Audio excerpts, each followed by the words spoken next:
अस्सलाम वालेकुम एवरीवन, कैसे हैं आप सब लोग। मैं उम्मीद करता हूँ आप सब लोग खैरियत से होंगे। आज हम पढ़ने जा रहे हैं नावल सर्किश की एक और न्यू एपिसोड। राजू के दरवाजे पर बैठा हुआ काला कुत्ता मुतज़ब्ज़ब से अंदाज में भौंकने लगा। मैंने इसकी परवाह न करते हुए लोहे की कुंडी से दरवाज़ा खटखटाया और अपने लिबास से गर्द झाड़ कर जवाब का इंतज़ार करने लगा। उजले उजले से चेहरे वाली एक पिस्ताकद औरी चिट्टी मगर बीमार सी औरत ने टाट का पर्दा हटाकर बाहर झांका। इसकी आंखों के गिर्द स्याह हल्के थे और हाथों की नसें गैर मामूली तौर पर उभरी हुई थी। तेल में चपड़े हुए बाल सख्ती से सर पर जमे हुए थे। इसे देखकर मुझे अपनी एक चची याद आ गई। जवानी, या यूँ कहिए कि ढलती जवानी में वो कुछ ऐसी ही हुआ करती थी। मेरे चचा का कुंबा भी यहाँ से तरक सुकूनत करके न जाने कहाँ जा चुका था। मुझे आज तक इनका सुराग नहीं मिला था। औरत ने मुझसे पहले दरवाजे पर खड़ी हुई जहाज़ी साइज़ की गाड़ी को देखा, फिर मेरे साथ ताबा जायज़ा लेते हुए दुपट्टा दुरुस्त करके हत्तुल इम्कान मुहज़्ज़बाना लहजे में बोली, जी आप कौन हैं। इसकी आंखों में हल्का सा खौफ था, न जाने क्यों। मैं राजू का बचपन का दोस्त हूँ अफजल, मैंने मुलामत से कहा। मैं इससे मिलने आया हूँ लाहौर से। औरत की आंखों में एक लम्हे के लिए हलचल से मची उदासी का समंदर मतलातम सा हुआ। होंठ थर थर आए। वो गोया हलक में फंसी हुई कोई चीज़ निकलते हुए बोली, एक मिनट ठहरिए। वो उल्टे कदमों गालिबन दौड़कर अंदर गई। बज़ाहिर मकान सुकूत में ही डूबा रहा, मगर मुझे यूँ लगा जैसे अंदर एक खामोश भौचाल सा आ गया था। चंद लम्हे बाद एक बारिश बुजुर्ग गिरते पड़ते बाहर आते दिखाई दिए। वो इतने मोतमर नहीं थे, लेकिन इनकी कमर झुक चुकी थी। वो बैक वक्त वास्कट के बटन भी बंद कर रहे थे और पगड़ी भी दुरुस्त कर रहे थे। उजलत में इन्होंने मुसाफे के लिए मेरी तरफ हाथ भी बढ़ा दिया और इस कोशिश में चौकट से उलझ कर गिरते गिरते बचे। वो बहुत कमज़ोर थे, आंखें धुंधलाई हुई थी, नज़र खासी कमज़ोर मालूम होती थी। इन्होंने सीधे होकर बल्कि पंजों के बल खड़े होकर इंतहाई करीब से मेरा चेहरा देखने की कोशिश की, फिर आंखें सुकेड़ते हुए बोले, कौन हो बेटा तुम। मैंने तुम्हें पहचाना नहीं। मैंने खुद भी इन्हें नहीं पहचाना था, लेकिन आवाज़ सुनकर पहचान गया था। आवाज़ अब भी खासी करारी थी। वो राजू के वालिद थे। जब तक मैंने देखा तो इन्होंने दाढ़ी नहीं रखी थी, ना ही इस वक्त वो सर पर पगड़ी रखते थे। इतने कमज़ोर भी नहीं। चाचा, मैं अफजल हूँ, मैंने मुअद्दबाना लहजे में बताया। कौन अफजल। इन्होंने आंखें सुकेड़ी। इनकी शिकन की पेशानी पर शिकने और कुछ और बढ़ गई। अफजल जी, वो राजू का दोस्त चौधरी अजमल का बेटा। मेरी समझ में नहीं आ रहा था कि कैसे अपनी शनाख्त कराऊँ। इन्होंने एक लम्हे जहन पर जोर दिया, फिर इनकी धुंधलाई हुई आंखों में एकदम चमक सी आ गई और वो मुझे सीने से लगाने की कोशिश करते हुए बोले, ओए ओए होए, अब पहचाना ही नहीं जा रहा। तुम वो अजय के पुत्र फज्जे हो। मुझे अब ये अजय और फज्जे वाली अरफियत कुछ ज़्यादा अच्छी नहीं लगी थी, लेकिन जिस अंदाज से इन्होंने मुझे सीने से लगाने की कोशिश की थी और जो चमक इनकी आंखों में उभरती थी वो बहुत भली लगी थी। इनके सीने से लगने के लिए मुझे बहुत ज़्यादा झुकना पड़ा। भाई मैं कैसे पहचानता। वो माजरत खाना से अंदाज में बोले, इतने बदल गए हो तुम, कोई भी नहीं पहचान सकता तुम्हें। आओ पुत्र, अंदर आ जाओ। तुम्हें भला इस घर का दरवाज़ा खटखटाने की ज़रूरत थी, सीधे अंदर आ जाते। चाचा, आपने तो पहचाना ही नहीं था। सबसे पहले आप ही जूती उठाकर खींच मारनी थी कि कौन सा गधा मुंह उठाए चला आया है। हाँ पुत्र, ये भी ठीक कहा तुमने। इन्होंने मेरा हाथ पकड़ा और अंदर ले जाने से पहले एक सांवले से बच्चे को डांट पिलाई जो नंगे पाँव था और गाड़ी पर चढ़ने की कोशिश कर रहा था। ओए ओए खोते के पुत्र, ज़िंदगी में थोड़ी बहुत तमीज़ भी सीख ले। आखिर है ना बेहदैते बाप की बेहदैती औलाद।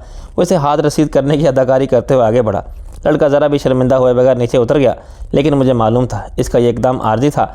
मुझे यकीन था कि मेरे अंदर जाते ही ना सिर्फ वो बल्कि इसके दो साथी भी गाड़ी पर चढ़ जाएंगे, जो फ़िलहाल एक तरफ को खड़े थे और बज़ाहिर मासूम बने सूरत हाल का जायज़ा ले रहे थे। मैं राजू के वाले चौधरी फ़ियाज़ के साथ अंदर पहुँचा तो कई बच्चों को खौफज़दा से अंदाज में एक कमरे के खुले दरवाजे से झांकते पाया। इस कमरे के करीब एक छोटी सी कोठरी में वही औरत बैठी तेल का चूल्हा जला रही थी जो दरवाजे पर आई थी। जिस कोठरी में वो बैठी थी वो इनका किचन था। इसमें दरवाज़ा नहीं था। बचपन में जब मैं इसके घर आया था तब भी इसका कुछ इसी तरह था। अब यहाँ कुछ भी नहीं बदला था। राजू के वाला, जिन्हें हम ताया फयाज़ और मुंह पर सिर्फ ताया कहा करते थे, मेरे लिए सहन में पड़ी हुई एक चारपाई पर चादर बिछाने लगे। इनके हाथों में इर्ताज था। बचपन में इनकी मौजूदगी में हमें घर में घुसने की ज़रूरत ज़रा कम ही होती थी। अब इनके लिए ताया का लक़ब भी मेरी ज़ुबान को नामानूस सा लग रहा था। मैंने इन्हें चाचा ही कहकर मुखातिब करना जारी रखा। चाचा, राजू कहाँ है। मैंने बैठते हुए पूछा। मैं ख़ास तौर पर इससे मिलने लाहौर से आया हूँ। मैंने थोड़ा सा झूठ बोला। बताता हूँ पुत्र, बताता हूँ, पहले कोई चाय पानी तो पी ले। इनके लहजे में हल्की सी अफसरदगी आ गई। फिर दोस्त ज़रा मेरा हुक्का तो पकड़ाना। किचन में बैठी हुई वही औरत दुपट्टा चेहरे के गिर्द लपेटे आई, चोर सी नज़रों से मेरी तरफ देखा और हुक्का रख कर चली गई। किचन में जाकर वो मशीनी से अंदाज में काम में जुट गई। ये औरत कौन है चाचा। मैंने हज़ारे तजस्सुस पूछा। तुमने पहचाना नहीं, ये राजू की बदनसीब बीवी है। फिर दोस्त, चाचा फ़ियाज़ ने आप भर कर कहा। मुझे याद था कि हम जब मैट्रिक में थे तभी राजू की शादी हो गई थी और इसने बाप की करियाने की दुकान पर बैठना शुरू कर दिया था। इस वक्त से इसका दोस्तों के साथ दोस्ती निभाना खासा मुश्किल हो गया था। जब वो खुद मुख्तार नहीं था तो इसे ज़्यादा आज़ादी हासिल थी। हम अक्सर व बेशतर फ़िल्म देखने चले जाया करते थे, आवारागर्दी भी करते रहते थे। अगर ज़रूरत पड़ती थी तो वो थोड़ी बहुत देर के लिए बाप की दुकान पर बैठकर 2-4 रुपये चुरा भी लिया करता था, जिनसे फ़िल्म देखी जाती थी और दूसरी अय्याशियाँ की जाती थी। लेकिन जब इसकी शादी हो गई और बाप ने दुकान इसके सपुर्द कर दी, तब ये सिलसिले ख़त्म हो गए थे। शादी के वक्त या इसके बाद मैंने कभी इसकी बीवी को नहीं देखा था। आज पहली बार देख रहा था। वो बीवी कम और बेवा ज़्यादा लग रही थी। ऊपर से चाचा फ़याद ने बदनसीब का लफ्ज़ भी इस्तेमाल किया था। मेरा माथा ठनका। खैरियत तो है चाचा? क्या हुआ राजू को? आप मुझे जल्दी से बताएं ना, मैं इससे मिलने का बड़ा अरमान लेकर आया हूँ, मैंने बेताबी से कहा। होना क्या था पुत्र, ढीठों और बेशर्मों को कुछ नहीं हुआ करता। इनकी वजह से तो दूसरों को टीबी लग जाती है। चाचा फ़याज़ हुक्के का कश लेकर खांसते हुए बोले, 2 साल हो चुके हैं वो बदबख्त अपने बीवी बच्चों को छोड़कर भाग गया है। भाग गया है? कहाँ भाग गया है? मैंने हैरत से पूछा। ये तो हमें नहीं मालूम, सुनने में यही आया कि लाहौर चला गया था। किसी ने लाहौर में कहीं दूर से एक मरतबा इसकी झलक भी देखी थी, लेकिन जाकर इससे मिलने का मौका नहीं मिल सका। 2 साल से हमें इसकी कोई खैर खबर नहीं है कि कहाँ है, किस हाल में है। बेहदायता कैसा सख्त दिल, कैसा तोता चशम निकला। ऐसा गया कि मुड़कर अपनी बीवी बच्चों को भी देखने नहीं आया। चाचा फ़याज़ गोया रो देने को थे। हुक्के का एक और कश लेकर बोले, तुम इसके दोस्त हो, तुम्हारे दिल में भी इसकी होक उठती तो मिलने चले आए, लेकिन इसे देखो जलील को, कभी अपने किसी बच्चे की भी याद नहीं आई इसको। इनकी आवाज़ भराई हुई सी थी। फरदौस जो किचन में हमारी तरफ ही मुँह किए बैठी थी, जल्दी से मुँह फेर कर बैठ गई। आखिर इस तरह क्यों भाग गया वो? मैंने उलझन से पूछा। क्या पता पुत्र, कुछ नहीं कहा जा सकता कि कब किसी इंसान के सर में क्या सौदा समा जाए। शुरू के 2-4 साल तो शादी के बाद ज़रा आराम से गुजर गए थे। हट्टी दुकान पर भी जाकर बैठता था। फिर जो इसने कुड़कुड़ शुरू की तो वो वक्त के साथ साथ बढ़ती चली गई। हर वक्त हर एक के साथ लड़ता था। कहता था, इतनी कम उम्र में शादी करके तुम लोगों ने मेरी किस्मत फोड़ दी। पैसे की तरफ से हाथ बड़ा तंग रहता था। घर वालों पर गुस्सा निकालता था। वैसे बीवी से भी सीधे मुँह बात नहीं करता था, मगर बच्चे धड़ाधड़ हुए जा रहे थे। मैंने महसूस किया कि फरदौस किचन में कुछ और दबक गई थी। पूरे 10 बच्चे हैं माशाल्लाह इसके, चाचा फ़याज़ ने बात जारी रखते हुए बताया। सबसे छोटा वाला तो इस वक्त पैदा भी नहीं हुआ था जब राजू बदबख्त घर से भागा था। इस बेचारे ने तो बाप की शक्ल भी नहीं देखी। चाचा फ़याज़ की आवाज़ कुछ और भरा गई। इन्होंने जल्दी से हुक्के में पनाह तलाश की। मैं दम बखुद बैठा रहा। चंद लम्हे हुक्का गुड़गुड़ाने के बाद इन्होंने संभल कर सिलसिला कलाम जोड़ा। हमने इसके साथ क्या बुराई की थी? इसका भला ही सोचा था। इसकी शादी की थी, इसे उम्र कैद की सज़ा तो नहीं दी थी। बेचारे मासूम बच्चों का क्या कसूर था जो कमीना आकर इनकी शक्ल भी नहीं देखता। ये सवाल करते हुए इनका लहजा कुछ ऐसा जारहाना हो गया था जैसे वो इस अलमी में मुझे भी बराबर का शरीक समझते हों। लेकिन दूसरे ही लम्हे इनके लहजे में मुलामत लौट आई। इन्होंने कमरे की तरफ मुँह करके बिल्लू टिल्लू टिंगू मंगू और इसी किस्म के दूसरे न जाने क्या क्या नाम लेकर आवाज़ें देना शुरू की। इस कमरे से झटकते छिटकिचाते बच्चे निकलना शुरू हुए और निकलते ही चले गए। बड़े बच्चों छोटे बच्चों का हाथ पकड़े इन्हें तकरीबन खींचते हुए ला रहे थे। वाकई पूरे 10 बच्चे थे। किसी के पाँव में चप्पल नहीं थी, किसी के तन पर कमीज़ नहीं थी, किसी की पसलियाँ निकली हुई थी, किसी के नाक पै रही थी। चाचा का सलाम कर मेरा चाँद। चाचा फ़याज़ बारी बारी सबको पास बुलाकर फरमाइश कर रहा था कि वो मुझे सलाम करे। किसी ने सलाम किया, किसी ने नहीं किया। मैं अपने ख़यालात में गुम था। मैं इस घर को देख रहा था, राजू की बेवा नुमा बीवी को देख रहा था, इन बच्चों को देख रहा था और मेरा जहन लड़कपन के ख्वाबों में भटक रहा था। राजू भी तकरीबन मेरे ही जैसे ख्वाब देखने वाला लड़का हुआ करता था, बल्कि इसके ख्वाब तो मुझसे भी ऊंचे थे। मैं तो बाद मामलात में कनात पसंदी से सोच भी लेता था। वो कनात पसंदी के नज़दीक भी फटकना पसंद नहीं करता था।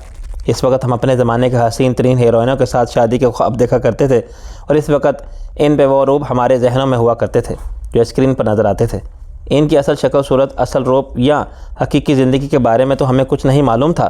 ख्वाब और चाहे जैसे भी थे, लेकिन इस घर जैसे नहीं थे। एक तवील अरसे तक तो वो ख्वाबों की शिकस्त को सह गया था, लेकिन शायद रूह के खंडर में तशने तकमील आरजुओं और सुलगती हसरतों का धुआं कुछ ज़्यादा ही भर गया था। शायद इसका दम घुटने लगा था। शायद इसे फ़रार के सिवा कोई रास्ता दिखाई नहीं दिया था। मैंने बेध्यानी से बच्चों को प्यार किया। वो एक एक करके कमरे में वापस चले गए। कुछ खामोश खामोश से बच्चे थे। कम अज़ कम इस वक्त तो आम मफलूकुल हाल देहाती बच्चों की तरह बदतमीज़ और उखड़ दिखाई नहीं दे रहे थे। इस दौरान फिरदौस ने लकड़ी की एक पुरानी सी तपाई लाकर सामने रखी और इस पर नाश्ता सजा दिया। गरम गरम पराठे थे जिनसे देसी घी की खुशबू उठ रही थी। वही और दही और अचार था। सालन गालिबन रात का बचा हुआ था जो वो गर्म करके लाई थी। लस्सी भी थी। वो तकरीबन सरगोशी नुमा में लहजे में बोली, अगर आप चाय पीना पसंद करेंगे तो वो भी ले आऊँ, मैंने बना ली है। मिट्टी के तेल के चूल्हे पर इसने इतनी चीज़ें तैयार करने में बड़ी फुर्ती दिखाई थी। ले आएँ, जो कुछ भी है ले आएँ, मैं सब कुछ चट करके जाऊँगा। मैंने ज़रा भी तकल्लुफ़ से काम लिए बगैर कहा। फिरदौस के खुश्क और चटके चटके से होंठों पर मुस्कुराहट की रमक नमूदार होने लगी थी, मगर फ़ौरन ही मादूम हो गई। मुस्कुराहट को शायद इसने अपने लिए शजर ममनुआ बना लिया था। नाम इसका फिरदौस था, मगर ज़िंदगी शायद इसे जहन्नम महसूस होती थी। चाचा फयाज खांसी अमेज़ हंसी के साथ बोले, फज्जे, मेरा मतलब है अफजल, तेरा अंदाज वही बचपन वाला है। बाहर से तो इतना बदल गया है, लेकिन लगता है अंदर से बिल्कुल नहीं बदला।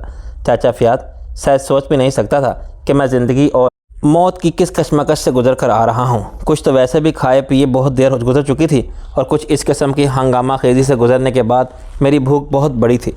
फिरदौस चाय लेने चली गई। चाचा फयाज राजदाराना से अंदाज में मेरी तरफ झुकते हुए बोले, पुत्र, लगता है तुमने तो बहुत तरक्की की है। क्या कहीं डिप्टी कमिश्नर वगैरह लग गया है? देहात वालों की सोच डिप्टी कमिश्नर से आगे नहीं जाती थी। इनके ख्याल में डिप्टी कमिश्नर से बड़ा शायद कोई आदमी होता ही नहीं था। मुझे हंसी आ गई। मैंने हाथ धोने के लिए सहन में लगे हुए हैंडपम्प की तरफ जाते हुए कहा, नहीं चाचा, डीसी तो मैं नहीं लग सका। बहरहाल कारोबार है अपना, कुछ कारखाने वगैरह हैं। कारखाने? चाचा ने बेयकीनी से दोहराया। मैं हाथ धोकर वापस आ गया। तब भी इनकी आंखें फैली हुई थी।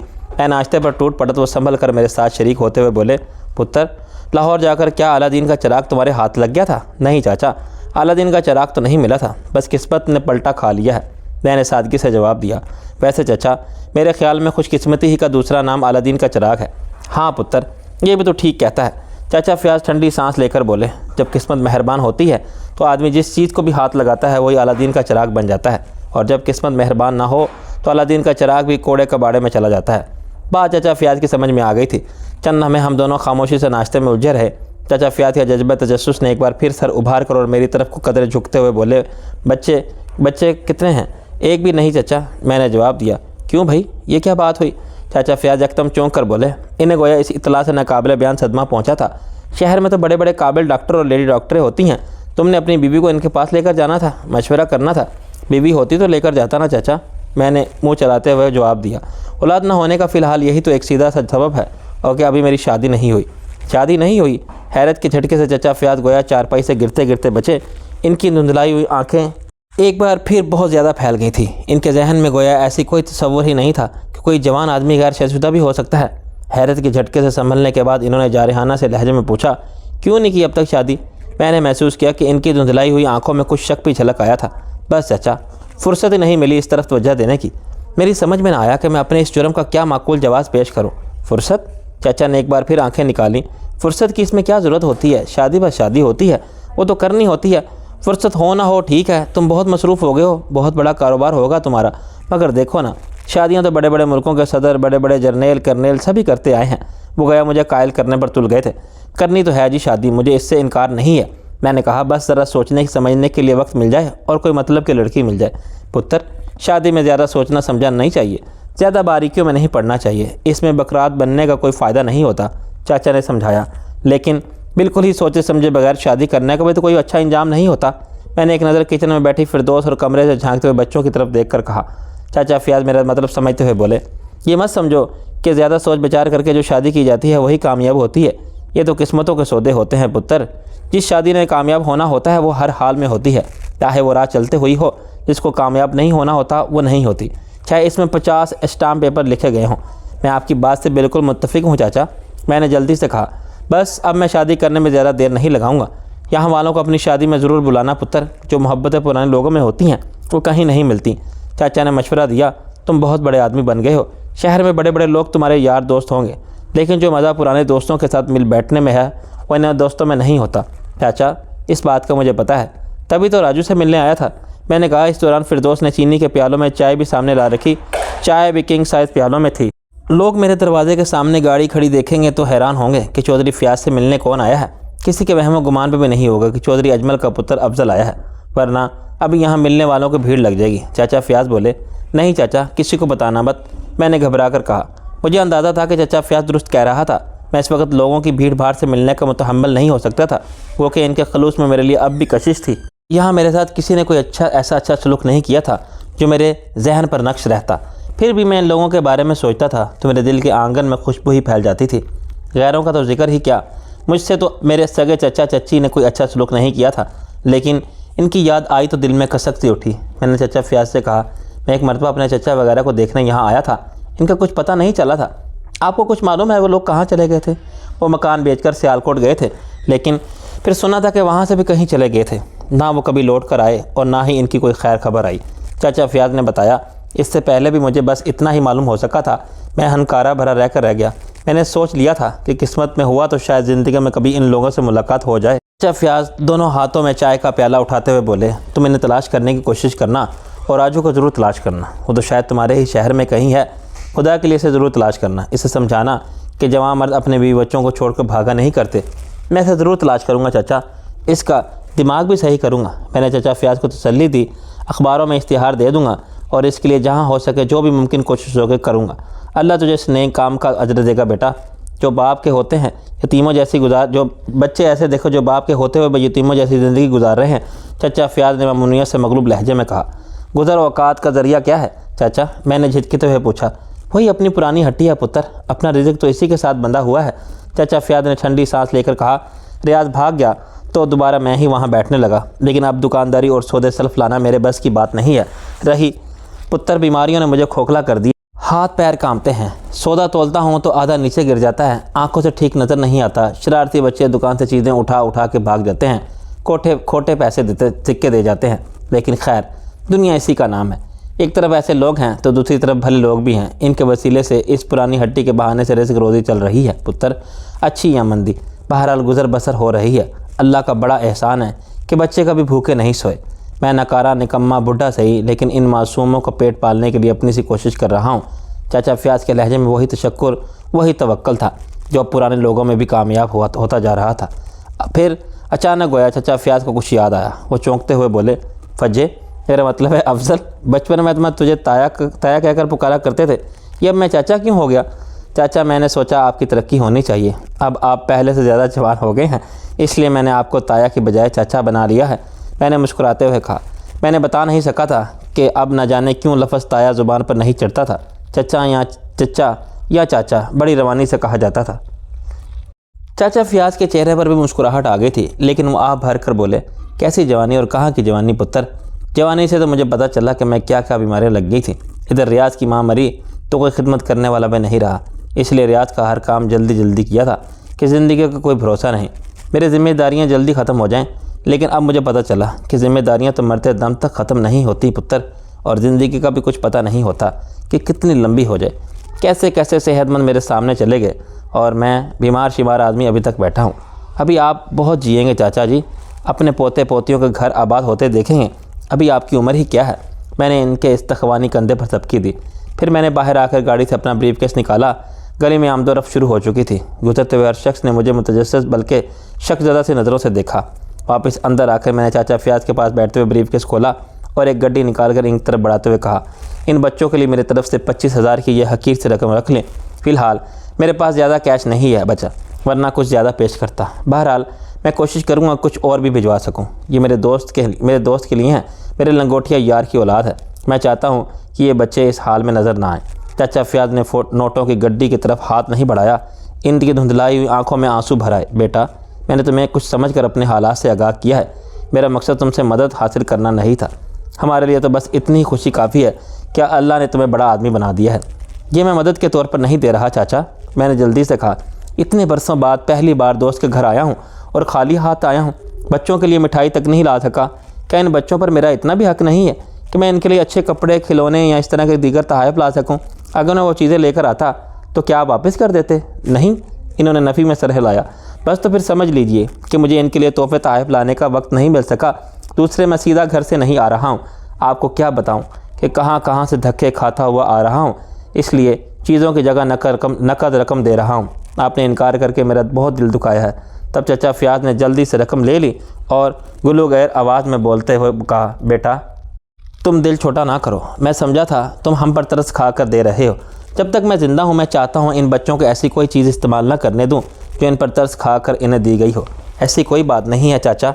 अगर दोस्त का दोस्त या दोस्त के बच्चों को कोई मुश्किल देकर कोई कुछ करता है तो भी इसे नज़र से नहीं देखना चाहिए जिस नज़र से आप देख रहे हैं।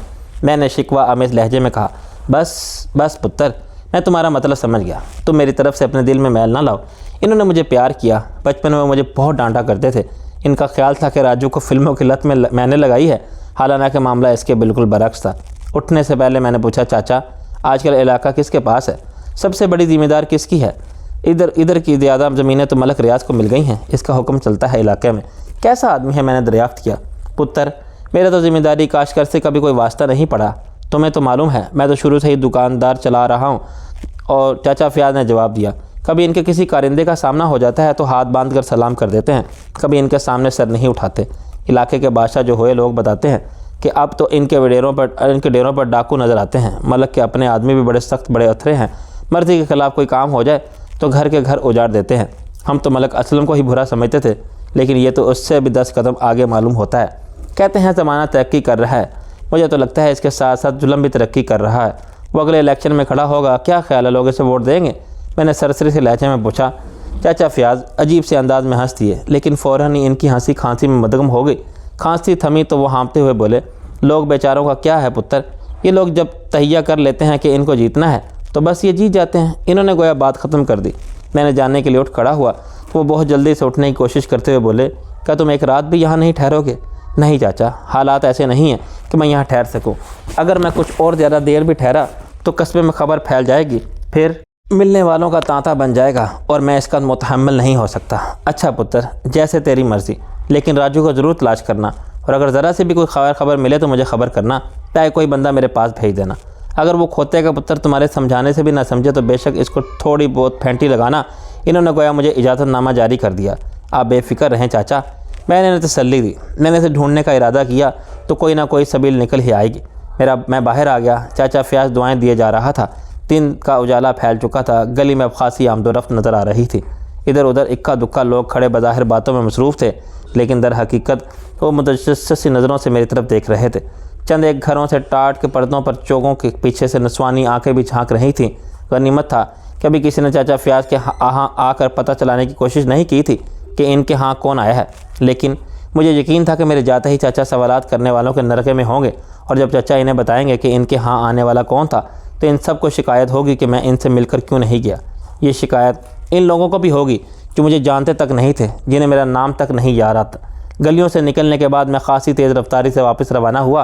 मैं बिल्कुल चौंकना था, किसी भी मोड़ पर कोई भी वाक़या पेश आ सकता है, लेकिन खैरियत रही थी। वापसी में मैं चौंके मुझे मलक रियाज की हवेलियाँ ज़मीनों के करीब जाने की ज़रूरत नहीं थी, इसलिए किसी का सामना नहीं हुआ। शायद वो लोग तसव्वुर भी नहीं कर सकते थे कि मैं अभी तक कस्बे में मौजूद हूँ। लाहौर तक का सफ़र बगैर किसी ख़ास वाक़े के गुजर गया।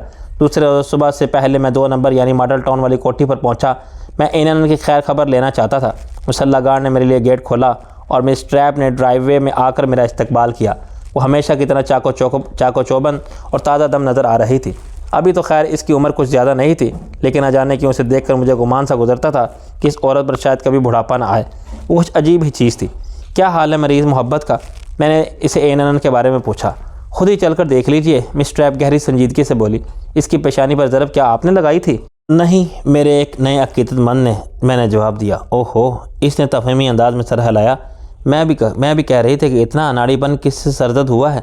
इसकी जगह अगर मैं होता तब भी शायद ये अनाड़ीपन हो जाता। मैंने कहा, तुम्हें अंदाज़ा नहीं है ये कितनी खबीस है, इसका काबू में आना बड़ा मुश्किल है। मैं इसके साथ नीचे तय खाने में पहुँचा। इन से छोटे से कमरे में साफ़ सुथरे बिस्तर पर गाँव तकिए के सहारे बैठा था। नाक की जड़ तक इसकी पेशानी पर दुबेज पेटियाँ बंधी हुई थीं। वो एक अखबार देख रहा था। अखबार इसने उल्टा पकड़ा हुआ था, बच्चों की तरह कलकारियाँ मार रहा था। हमें देखकर इसकी कलकारियाँ थम गई। वो खाली से नज़र एक टिक हमारी तरफ देख रहा था। अखबार इसके हाथ छोड़ कर गिर गया, लेकिन इसने इसकी तरफ नहीं देखा। हेलो एनन, मैंने इसके करीब जाकर मुसाफे के लिए हाथ बढ़ाया, लेकिन इसने हाथ नहीं बढ़ाया। इसका चेहरा किस किस्म के तासुर से आरी था। एनन, क्या तुमने मुझे नहीं पहचाना? मैंने पूछा।